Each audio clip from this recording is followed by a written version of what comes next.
do you need me to go through? What do you need me to explain?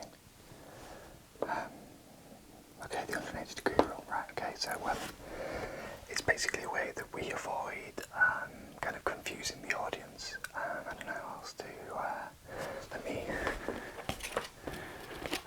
kind of sketch out an example. So, if you imagine,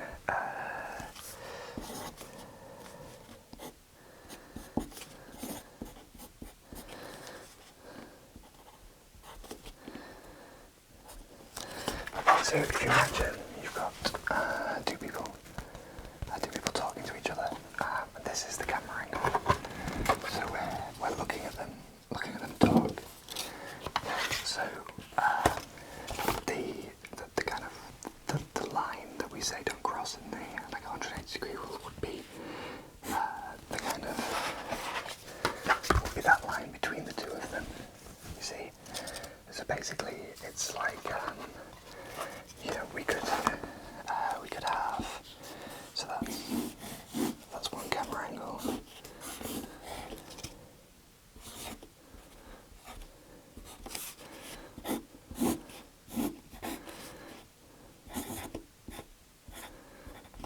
So we could have like kind of close-up angles as well. So we could have the person on the left here, they could be talking, and then we could have the person on the right talking, but we'd still have to see them from the same side, because if we saw them from the other side, it would look weird.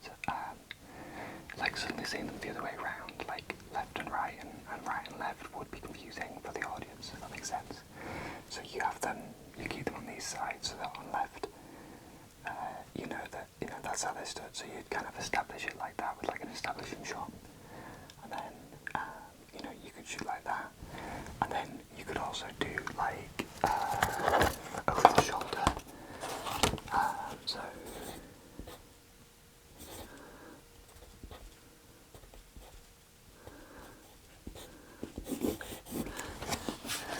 you could do like over the shoulder shot as well, like this. So that's like you're still kind of cross that line between them.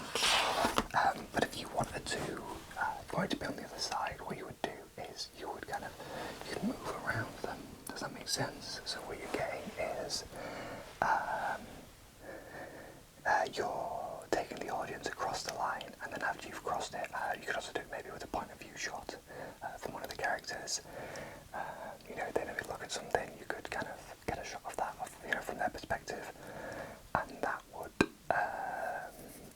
kind of, you're taking the audience across the line with you, and that's kind of how it works. Does that make sense? Yeah. I can leave these diagrams. Let me just kind of, so 180 degree rule. So yeah, does that help? Do you understand that a little bit better? Yeah. Of course, there's lots of times we'd look to maybe break these rules and things. Can you give me an idea? Have you got an example of when you break the 180 degree rule? Yes, yeah. If you want to deliberately make the audience feel uneasy, you could cross the line, and it would be jarring and disjointed, the same way that you would use maybe a Dutch angle. You know what a Dutch angle is, yeah? Okay, can you give me an example? Okay, not quite. So a Dutch angle would just be a slanted camera shot, so you're seeing things like slightly wonky and off. So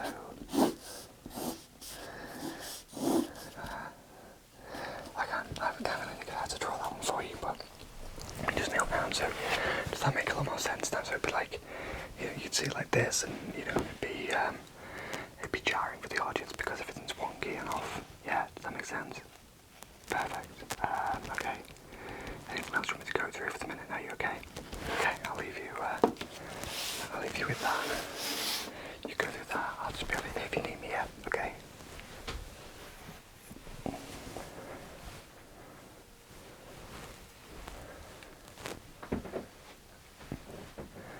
Yeah. Screenwriting tips. Okay. Let me grab this journal. Okay, let me. Okay. So what are you thinking? So if you want to introduce a character and you want to introduce them well, then I would recommend maybe something like Save the Cat. So the principle of this book is it's a way that you would introduce a character very quickly. So opening scene of a movie, you want to portray very quickly that person A is your hero, that they've got good health, they're good manners, they're kind. You just have them save a cat, and that's really figurative. They could stop a pushchair rolling out into the road with a baby in it. They could, help a child. They could things that we would very quickly and commonly associate with being like a good act, like an act of kindness. That's the kind of thing that we would associate with the kind of save the cat. I can read this to you if it helps, yeah? Okay, so he's made millions of dollars selling screenplays now. One of Hollywood's most successful spec screenwriters tells all in its fast, funny and candid look inside the movie business. Save the cat is just one of many ironclad rules for making your ideas more marketable and your script more satisfying and saleable, including the 4 elements of every winning log line, the 7 immutable laws of screenplay physics, the 10 genres that every movie ever made can be categorized by and why it's important to your script, why your hero must serve your idea, mastering the beats, creating the perfect beast by using the board, and how to get back on track with proven rules for script repair. So there's actually quite a lot of good stuff in this. This is one of the first books I read when I was studying as a filmmaker, and it's one of the ones that I recommend to all my students, not just you. You're not special. No kidding. So this is one I'd recommend to all my students. So yeah, the idea, does that make more sense? And obviously you can take that home with you. I'll read through that tonight, yeah. And then come back and let me know what you think tomorrow. Yeah. But that makes sense, so the idea is you, like with anything in filmmaking, it's show, don't tell. So you are finding the quickest way of showing that person is a good person or a bad person, if you want to show they're bad, maybe show them shoplifting, maybe show them stealing candy from a baby, it's a bit cliche, but you get the point, yeah. It's about quick and simple. Okay. Yeah. You crack on, I'm just going to make sure anyone else needs any help, yeah? Okay. Are you good with this? Can I take this now? Okay. Perfect.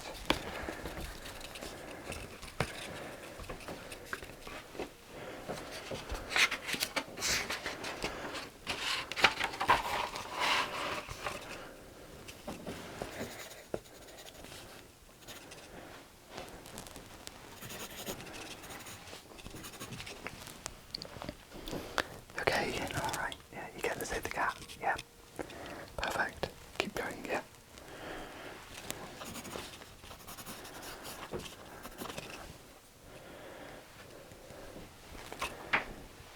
You want to take a look? Okay. Yeah, I can give you some quick notes. Okay, yeah, let me just take a little read, okay? I'll give you some notes, give me 1 second, let me just read this, just a page, yeah, okay, so,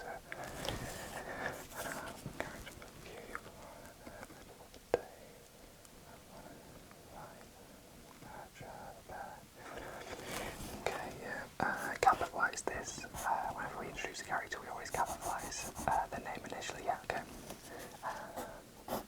It's always good to maybe add a little introduction in there when you're first introducing the character. So, Chris, 31, and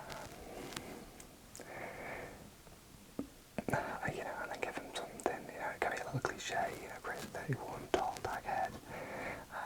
You don't have to go massively in depth again, focus on just enough to give the audience what they need to picture it, but don't write scar on his left eye unless, that's something defining and important potentially to the story. Yeah, keep it focused. Good, okay, yeah, so I'll put that on here to describe your character. And then you might not go through the dip. Maybe put it over, just that with it. Okay, yeah. Hey, let's stay focused, everyone, yeah. Calm it down. Sorry, that's good.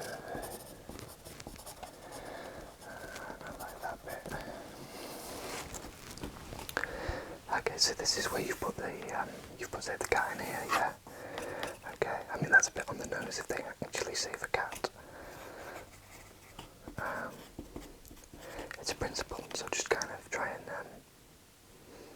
use it how you think it might fit. Yeah. Okay.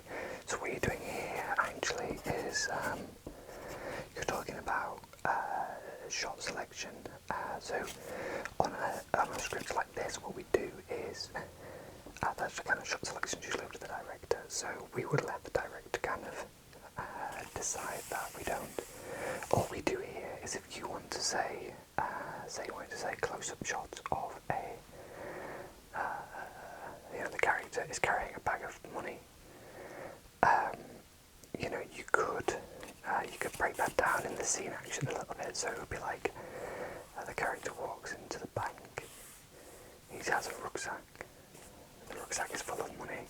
That's going to kind of imply that we're seeing, a shot with him with the rucksack, and then obviously potentially a close-up there that shows the money. It's up to the director how they want to interpret that into a visual medium. But the principle of what we're doing with the script here is always show, don't tell. Yeah, like if you get that tattooed on you somewhere like that, it's the key to the script writing. If it helps, I'd recommend maybe you could take a look at this. So this is a great book that goes through various shots and perspectives, and you'll find more on the 180-degree rule in here as well. But again, another book that I bought when I first started studying many years ago now. That was very helpful. So let me take that out and have a read with Save the Cat. Yeah, I might do you some good. And then probably if you're wanting to think about visuals, this one's also great. It's called The Filmmaker's Eye. So what you'll find in here is lots of great like visual guidance, lots of visual. This talks about like an establishing shot, and it gives you like a really good breakdown on, the leading lines, why the shot's good, technical consideration, extreme long shots, medium long shots. Like it's a really good book just to get an idea of what visually you can capture and you can achieve with the camera. It's one of those ones that kind of like it's going to tell you the rules, but rules there to be broken as well, aren't they? So yeah. Okay, let me finish having a little read through this for you then. Okay, so they do that. Yes, good. What I do? Swing from the cupboard and they jump and they swim off the pop. Takes a long time to come, but but then gonna jump over there and do that.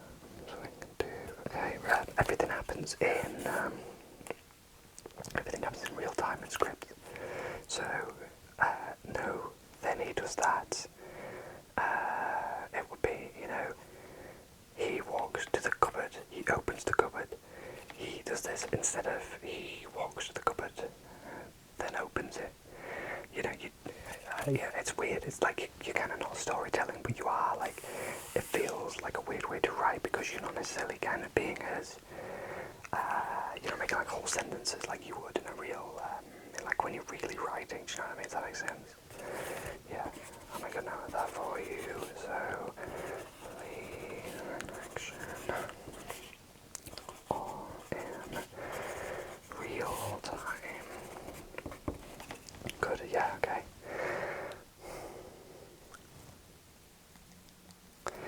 Yeah, that's good. That's looking good.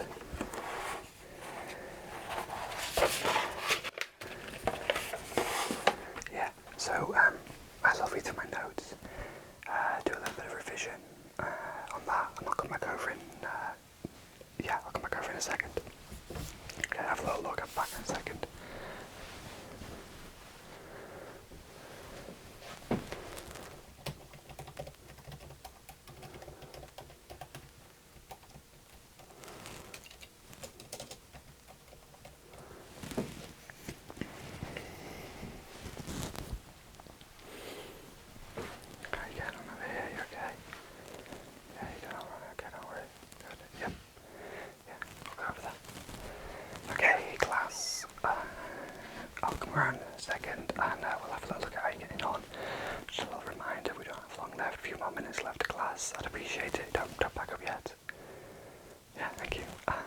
appreciate you trying to get your these little first drafts of your first page done as quickly as you can.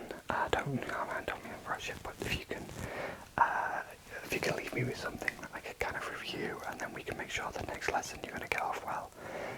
It's kind of good start for your scripts moving forward for when we start to work towards putting these into a full 10-minute script. Yeah, I know a lot of you are keen to just get out and shoot, but trust me, working on the theory is going to do